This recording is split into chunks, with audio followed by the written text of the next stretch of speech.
Seja bem-vindo ao nosso canal, O Despertar da Fé. E hoje eu vou falar sobre algo muito importante que acontece na vida, principalmente das mães atípicas: a culpa. A culpa geralmente mora dentro de nós, mas você não precisa passar por isso sozinha. Nós estamos aqui justamente para isso, para te ajudar a compreender esse mundo. Mas para que você possa compreender primeiro esse mundo neurodivergente, não somente dos autistas, TDAH, diléxicos, mas também eu tenho alunas que têm filhos com paralisia cerebral, microcefalia, doenças raras, enfim. Mas hoje eu não quero falar sobre isso. Eu não vou falar sobre o seu filho, eu não vou falar sobre os diagnósticos, sobre as tendências de tratamento, não. Esse canal foi criado para, pela fé, você possa entender quem é você.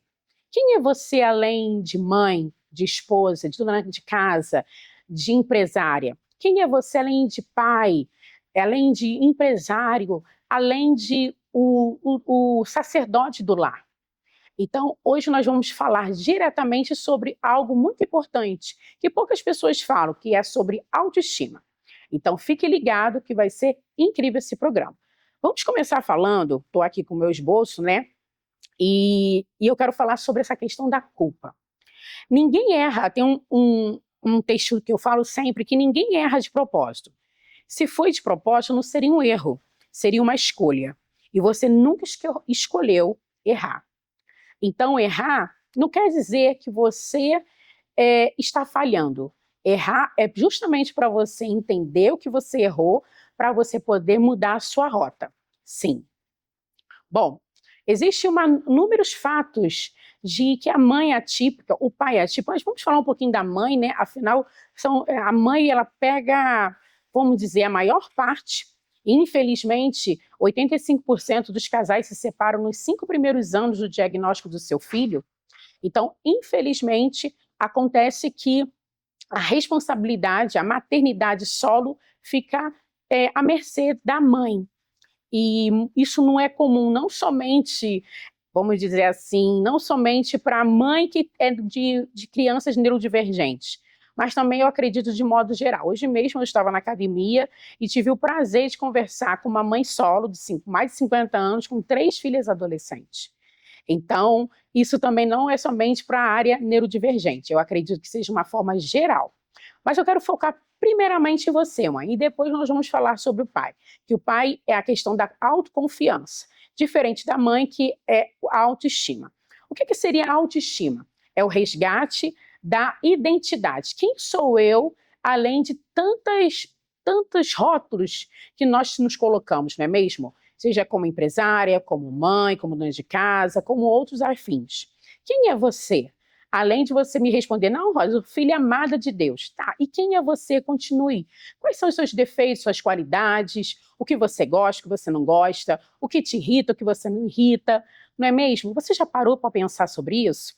Então, fique comigo que eu quero te mostrar o porquê, muitas das vezes, essa questão da culpa ativa de forma tão intensa na vida dessa mulher. Mas isso não começa quando você recebe um diagnóstico do neuro ou de um psiquiatra, por exemplo. Isso começa muito antes do seu filho nascer. Isso começa quando você ainda é uma criança. Mas, antes de nós chegarmos nesse assunto, eu quero falar sobre o que nomeia muitas das vezes essa culpa dessa mulher. Por exemplo, a culpa de uma mãe neurodivergente é de estar cansada, né? Ela acha que não precisa estar cansada, ou de descansar, ou porque ela sente raiva, ou porque ela quer saber quem ela era antes, o que ela fazia antes de ter um filho neurodivergente, ou também porque ela está muito alegre, né? Ela fica se sentindo culpada porque pelo simples fato de ela se sentir alegre, de ela se sentir bem. Às vezes ela comemora, né? Algumas mães já me relataram que, Rosa, eu estava feliz porque meu filho finalmente aprendeu a andar, meu filho finalmente aprendeu a falar, meu filho finalmente aprendeu a olhar nos olhos. E tem outras mães que falam, mas como você pode estar feliz se você tem um filho com uma deficiência? Entendeu? Então e isso geralmente vem primeiro, antes de chegar nela, vem do externo para o interno, e depois dela mesma, interno e interno. Quer dizer, ela se meio que sabota, se auto-pune por ser o que ela tem que ser, mas ela se sente culpada. Sentir prazer. Quantas vezes essa mãe atípica tem medo de sentir prazer da vida?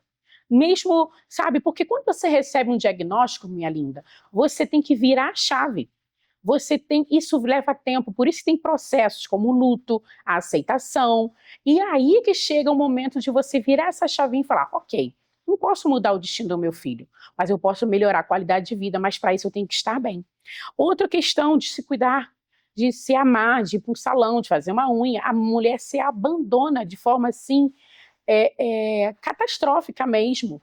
Eu fico vendo muitas das vezes mulheres que não têm filhos neurodivergentes e que se abandonam e se deixam de lado por algum motivo, pela rotina, não sei, né? E quem ela era antes de casar? O que aconteceu no casamento quando chegou a neurodivergência? Será mesmo que o homem abandonou o filho por causa de um diagnóstico? Pode ser que sim, mas muitas das vezes, como especialista, que eu trabalho há muito tempo na minha igreja com encontros de casais, muitas das vezes a gente tem, sabe, aquele 50-50, nunca é 60-40. Ah, mais culpa do homem do que da mulher, ou mais culpa da mulher do que do homem. É o equilíbrio, 50-50. Você permitiu que ele fizesse isso e ele permitiu que você fizesse isso. Então, quando nós começamos a nomear o nome daquilo que se sente culpa, vou te dizer, é um alívio, é como se você estivesse jogando lixo fora. Mas quando você não nomeia aquilo que você sente, você deixa aqui dentro. Então tome cuidado, porque muitas das vezes a gente tem problemas emocionais, porque nós não damos nome às nossas dores.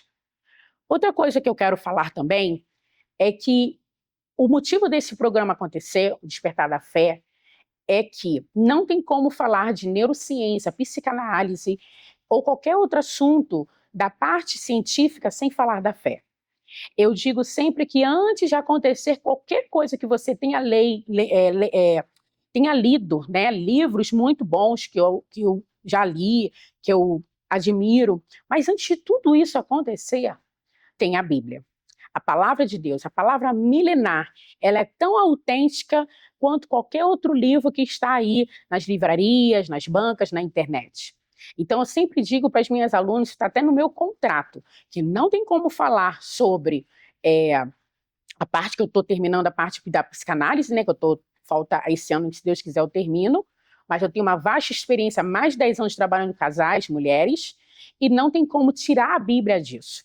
Então você sempre vai ver, eu sempre falando de uma forma contadora de histórias, né? Falando da história da Bíblia, porque também na história da Bíblia existem homens e mulheres que passaram por momentos difíceis, não somente com filhos neurodivergentes, mas também por depressão, ansiedade e afins. O próprio Jesus passou por isso no Getsemane. Então, a sua libertação começa aqui. Bom, a primeira pergunta que eu quero dizer aqui para você é: você tem a sensação de que não tem tempo nem para respirar? Pare alguns segundos e pense sobre essa pergunta. Novamente eu vou falar. Você tem a sensação de que não tem tempo nem para respirar? Que está sempre devendo alguma coisa? Que a sensação que você tem é que carrega o mundo nas costas? A palavra muito falada é: eu não tenho rede de apoio. Aí eu vou falar aquele meme que rolou muito tempo no Instagram, no TikTok. Será? Será que realmente você não tem rede de apoio?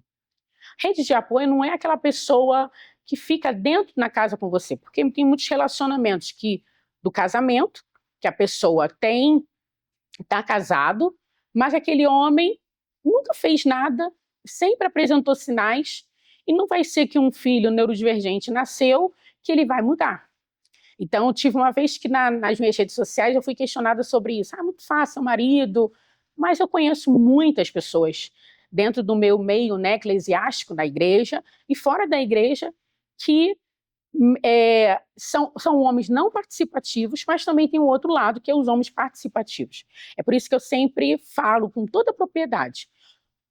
A maioria dos homens, quase 90%, não tiveram base paterna. Então, eles não tiveram pai. E é uma das questões que a gente diz: Rosa, mas isso tem a ver com culpa? Sim, porque se o homem não recebe amor, carinho, atenção, direção, ele não é corrigido, como ele, quando ele casar, ele vai mudar? Às vezes ele é uma criança muito mimada pela mãe, né? A mãe sufoca. E ainda a mãe quer que a mulher dele quer que seja replica tudo que ela passou para o filho. Isso é um problema no relacionamento. Então, a culpa não está somente direcionada para o filho atípico, mas também para o todo. Os filhos não atípicos, para o casamento. Ai, Rosa, mas é muitas coisas para carregar. Então, quando você se posiciona e quando você tem clareza disso, você se dá a permissão de abrir a sua boca e falar, eu preciso de ajuda. Então, a culpa, eu não vou dizer que é de uma hora para outra, mas primeiro tem que ter clareza, insight para você virar essa chavinha e começar a olhar, o que eu estou fazendo? Existem dois requisitos que eu quero falar com você, muito importante.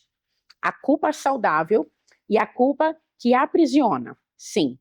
A culpa saudável é como uma espécie de bússola, sabe? Vamos dizer aqui que é uma bússola emocional. Ela sinaliza quando algo que fizemos vai contra os nossos valores. Então, existe a culpa que aprisiona. O problema não é sentir a culpa, é quando ela para de ser bússola e vira uma questão de prisão. Quando eu entro no vitimismo, né, a máscara do vitimismo, o que acontece? Eu vejo que eu só tenho um problema na minha frente e eu tenho que resolver esse problema na minha frente por 24 horas, 7 vezes por semana.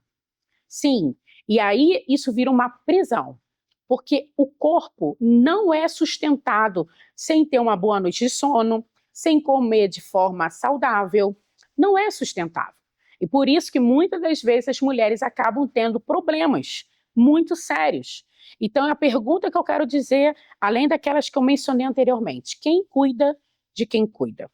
Por isso que é muito interessante quando eu vejo, estou aqui no meu tablet, deixa eu só aqui acelerar um pouquinho, para vocês entenderem. Primeiro a gente começa com o erro, depois a culpa, depois vem a punição, depois, se você quiser, eu vou deixar até para a minha equipe colocar na internet para vocês entenderem como esse ciclo vira algo vicioso. Nós começamos com erro, seja no casamento, seja no tratamento do teu filho neurodivergente, seja no tratamento dos filhos não neurodivergentes. Muitos pais pensam assim, por exemplo, meu filho, ele é uma criança saudável, então ele não precisa de atenção. Né? Ele pode se virar, ele pode tomar banho sozinho, ele pode escovar o dente, ele pode botar a roupa sozinho, ele pode ir para a escola, arrumar as coisas.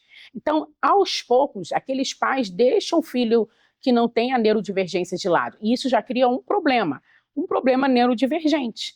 Essa criança ou adolescente, ele acaba ficando depressivo, ansioso, ele acaba ficando uma criança que começa a ter a tal ferida de abandono, de rejeição. Não é a tal ferida, porque isso é fato, né? Isso é ciência. As feridas são construídas dentro da pessoa, não é de uma hora para outra. É um processo. Às vezes começa no ventre da sua mãe. Às vezes começa nos primeiros passos. Às vezes começa quando chega o outro filho. E isso que acaba sendo um problema. Então, imagina, vamos dizer um pouco da questão que eu vivi. O meu filho, quando eu soube do autismo do Mateus, foi em 2021, mas na verdade já estávamos desconfiando em 2020, isso. De repente, era o auge da pandemia, ele de repente parou de olhar nos nossos olhos e começou a não mais falar como ele falava. Ele começou do começo a falar papá, mamãe, pedir algumas coisas, e de repente deu aquele silêncio sepulcral, vamos dizer assim.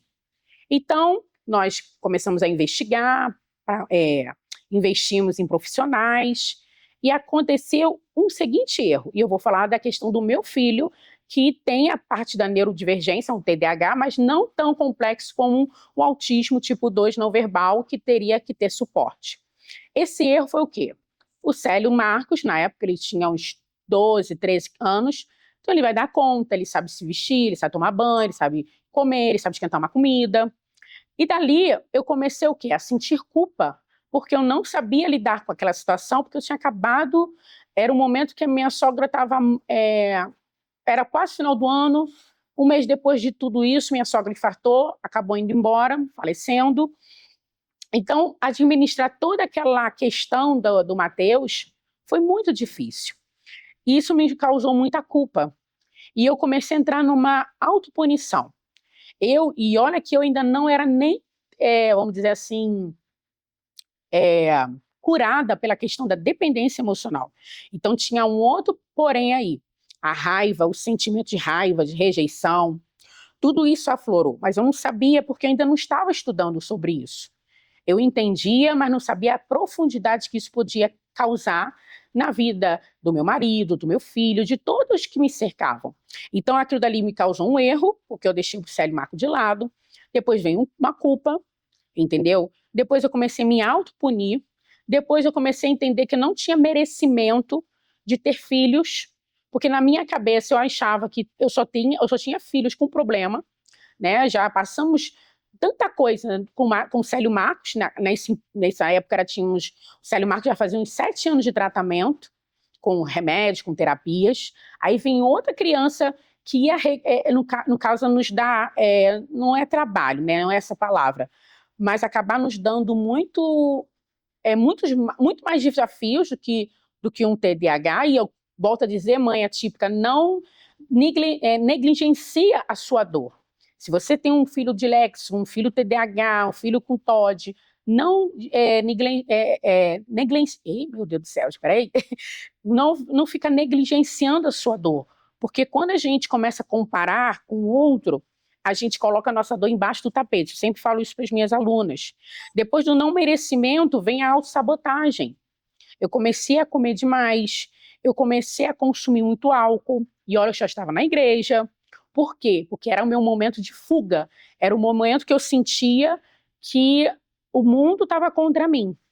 E ali eu cometi mais um erro, que foi isso, que eu no caso, em vez de ter uma rota saudável, eu virava uma rota ruim. Cometi esse erro e ficava nesse ciclo vicioso. Erro, culpa, punição, não merecimento, sabotagem, erro, culpa, punição. E aí você não sai. E sabe o que acontece? Eu volto a repetir a frase lá no iniciozinho, ninguém erra de propósito. Se fosse de propósito, não seria um erro, seria uma escolha. E você nunca escolheu errar. O nunca é uma coisa muito grande, né? Mas quando você reconhece o seu erro, você consegue, nós falamos na psicanálise a questão da autorregulagem. Você se identificou, permitiu todas as emoções ser afloradas e voltou rapidamente para a rota certa. Então, isso acaba nos causando muitas questões feridas, como a questão do abandono, rejeição, crítica, traição e injustiça. Mas, Rosa, tem jeito? Claro que tem jeito, né? Lá na minha metodologia, na minha mentoria, eu aplico isso na minha aula. Por exemplo, eu passo uma ferramenta poderosa para essa mãe ou para esse pai identifica a questão, ali naquele momento, né, eu tive uma conversa bem interessante com um pai atípico, que os homens são mais difíceis de se abrir. Então, eu passei essa ferida e ele viu que ele falava muito do pai dele, com muito zelo, mas uma coisinha ali no intervalo vi que, pela minha experiência, ele teve a ferida do abandono. O pai dele era pastor, então o pai chegava do trabalho, se arrumava rapidamente e atendia a igreja.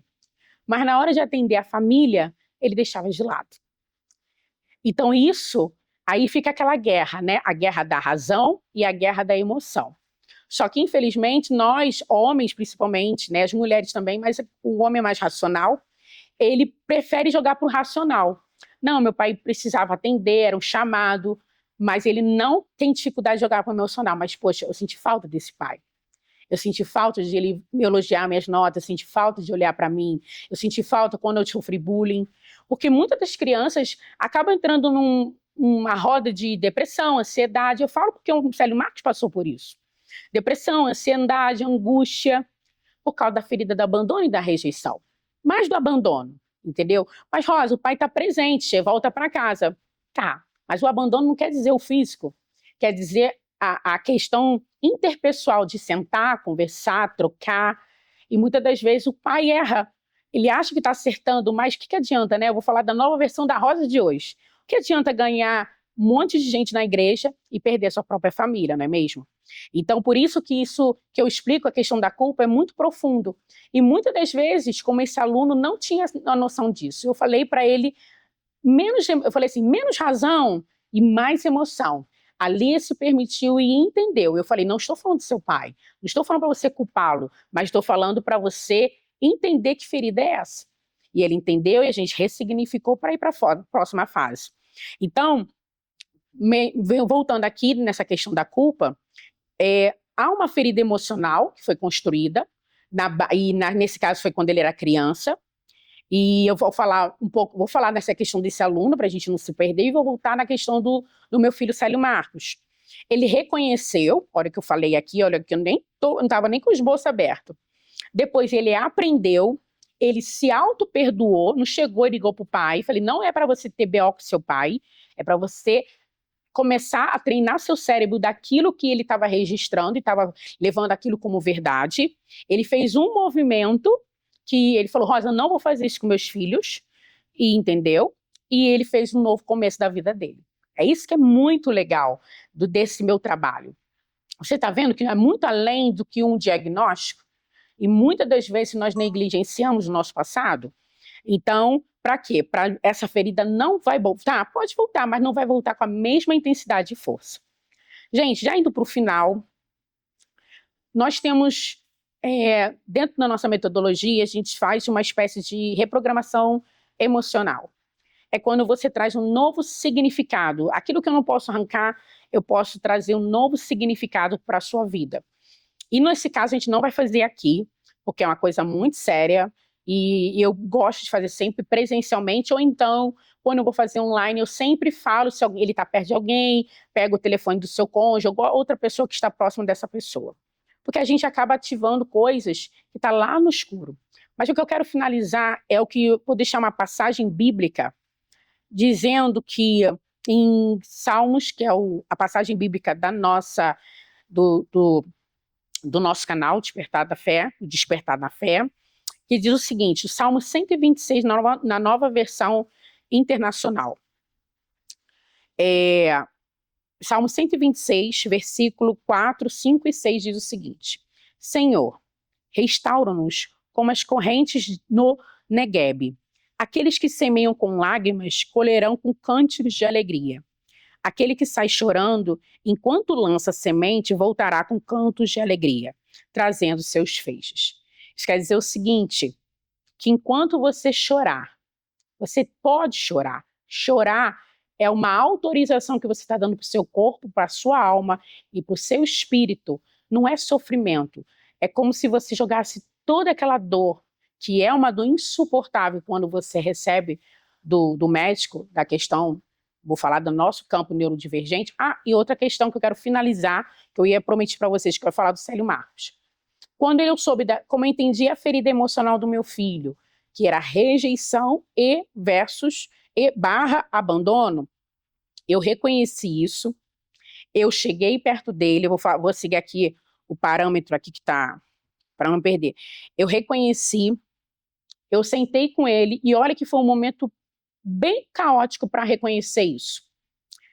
Levamos o Matheus para uma outra profissional, porque a neuropediatra é só Jesus na causa, e ela já cuidava do Célio Marcos, e ela notou, muito além de uma médica, ela notou como mãe, porque ela já tratava o Célio Marcos. E ela pediu para eu e meu marido se retirarmos, conversou, quando ele volta, ele estava com a cara muito inchada, ele tinha uns 12 anos, 13 anos. E naquele momento ela falou, repete o que você disse para mim, Célio. E ele chorando muito, ele falou assim, tenho medo que meu pai e minha mãe se separam. Eu pedi um irmão, mas não pedi um irmão com problema. Desculpa a emoção, porque toda vez que a gente volta, né? Hoje meu filho está com 19, então isso foi há 5, 6 anos atrás. E eu e meu marido não aguentamos, se emocionamos ali na frente dele. E meu marido, antes de eu falar, meu marido falou, eu nunca vou se separar da sua mãe. Porque lá no altar, enquanto eu casava com ela, eu fiz uma promessa que seria até que a morte nos separe. Então, nós nos abraçamos, nós reconhecemos, eu e meu marido, que era necessário dar, sim, atenção para o Célio Marcos, aprendemos com ele, porque achávamos que estava tudo bem. Então, pai, mãe, nem sempre está tudo bem. Nem sempre você tem que chegar, você tem que fazer, sabe aqueles policiais que querem investigar, às vezes, algum tipo de problema com uma determinada criança? Tem que vigiar. Eu me perdoei, porque na hora eu me senti culpada, meu marido também, mas além de perdoar o meu filho, eu me auto-perdoei, me analisei, me vi o que eu tinha que estar fazendo, fiz um movimento de sempre deixar o Célio Marco à parte. Então, nós explicávamos tudo o que estava acontecendo com o Célio, claro, com aquela linguagem da época, né, que ele estava virando um pré-adolescente, e que decidimos criar uma nova rota, um novo começo, não somente com o Célio Marcos, não somente com o Matheus Henrique, que é o nosso filho neurodivergente, hoje, mês que vem, se Deus quiser, vai fazer 8 anos, mas também com o Célio Marcos. Hoje o Célio Marcos perdoou o irmão, passou por uma outra fase difícil, perdoou o irmão, e hoje ele tem um prazer, né, às vezes a gente tem que viajar, eu e meu marido, ele já tem um prazer de cuidar desse irmão. Porque tudo começa numa ferida emocional. Às vezes tem coisas que Deus coloca na sua vida e na minha que não é porque ele é mau. É porque nós temos que justamente fazer o que eu acabei de falar, mudarmos de rota. O mudar de rota é desconfortável, mas é necessário. Então eu quero terminar aqui com vocês dizendo uma coisa. Deus, ele não dá nada, isso é até bíblico, que a gente não possa suportar. Pode ser ter clichê no nosso meio, né, da maternidade, paternidade neurodivergente, mas ele dá exatamente aquilo que nós podemos aguentar. E eu quero finalizar com uma oração. Se nós estamos falando de fé, fé é aquilo que você não vê, mas você acredita. E eu quero também passar um testemunho antes de orar. Mateus, ele falava, né, cantava as musiquinhas dele desde pequeno. Mas ele não, a gente dava comandos, ele entendia, né? Foi um processo. Mas ele nunca ouviu meu filho, em 7 anos, ele falar quem eu era. Há 3 anos atrás ele falou mamãe, mamãe, e depois para eu ouvir isso de novo é um custo dentro de casa. Hoje a psicóloga perguntou qual era o nome da mãe dele. E ele falou Rosa. Está lá nas minhas redes sociais. Qual é o nome do seu pai? Célio. E ela falou, muito bem. Isso foi ontem à noite, chorei muito, porque eu esperei 7 anos para ouvir isso. Pode ser para você que não tem filhos com neurodivergência, uma coisa boba. Mas nós que vivemos esse mundo, é isso que eu falo para você, valorizar as pequenas conquistas. Para nós, parece uma coisa boba, mas foi uma grande conquista. Eu não sei o que vai acontecer. Pode ser que meu filho fale, pode ser que meu filho não fale. E está tudo bem. Mas eu decidi que eu comemorarei as pequenas conquistas. Então, vamos orar? Pai, obrigada, Jesus, por esse tempo, por esse primeiro momento que nós estamos vivendo nesse canal maravilhoso que é o Despertar da Fé. Nós todos os dias temos que acordar com fé, acreditando que algo vai acontecer de novo. E ontem o Senhor nos presenteou, eu, meu marido e meu filho, a ouvir a voz do Mateus. Não de uma forma sem sentido, como acontece com muitos, mas com algo com sentido. Ele soube quem era o nome da sua mãe, do seu pai, e quando ele olha a foto do seu irmão, ele fala, é meu irmão. E isso para a gente é algo extraordinário. Obrigada, Jesus, porque um dia eu decidi com muita dor, eu posso dizer insuportável, de cuidar de mães e pais atípicos. Hoje eu entendo que quando nós colocamos o pé, o Senhor coloca o chão. Muito obrigada por confiar, não somente a mim, mas toda a minha equipe que está envolvida nisso. E eu espero que, no fundo do meu coração, essa mensagem venha impactar vidas, não para ganhar likes ou curtida ou visualizações, mas que seja algo transformador.